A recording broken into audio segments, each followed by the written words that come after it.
This was the most valuable racehorse in the world. Shergar. And we still don't know, 40 years on, what has happened to the horse.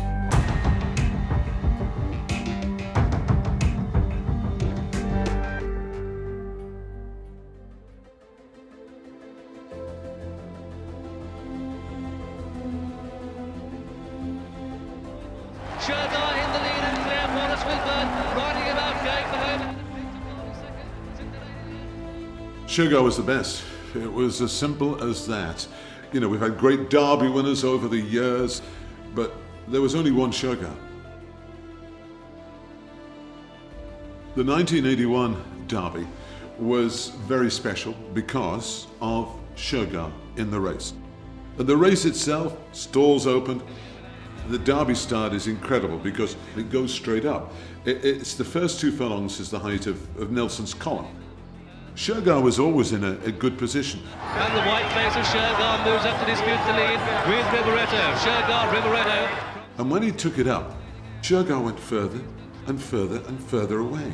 And he just kept galloping and galloping and galloping. And Shergar is going on and going clear. The odds-on favourite clear in the Derby with just over 2 furlongs left to go. And the rest couldn't get near him. They just couldn't get near him. Normally you have 5 horses in line or, you know, all jockeys going for it. He was 10 lengths clear. He was that far in front. But coming up to the line, Shergar is going to win it at the line. Shergar is the winner. Very easy winner.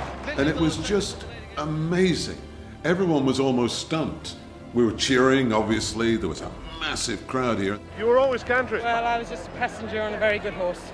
And then the horse came back into the winner's enclosure, led by His Highness the Aga Khan. And it was just one of the greatest sights you'll ever see. I will never, ever forget it. That was the biggest winning margin ever recorded since records were first kept in 1805. Is Shergar the Wonder Horse?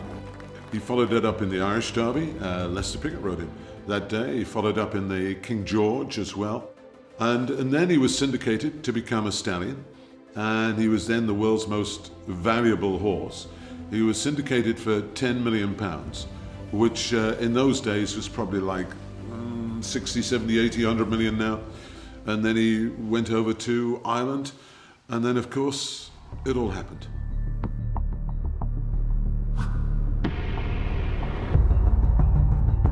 I remember the exact moment I heard about Shergar. It was about 2 o'clock in the morning. I got a phone call. The horse had been kidnapped the day before. The kidnappers of Shergar want you to go over to Belfast to negotiate for his release. I thought it was a drunk. Put the phone down. I thought it was a hoax call. A second later, I remember, no, Derek, we're not joking. Landed at Belfast. Now remember, this is the height of the Troubles. I got a phone call and I heard the voice. And it's a voice I'll never, never, ever forget. We're watching you from across the street. And we want you to go to this place outside of Belfast. Do not contact the police. And it was Jeremy Maxwell's house. He was a trainer in those days. And we had a telephone on the table, the dining table. And then the phone started ringing. And every time it was this same voice. I'll never forget the voice. And every time he would say that we want some money for the horse. We've got him. We tried to get hold of the Aga Khan, who's the owner of the horse.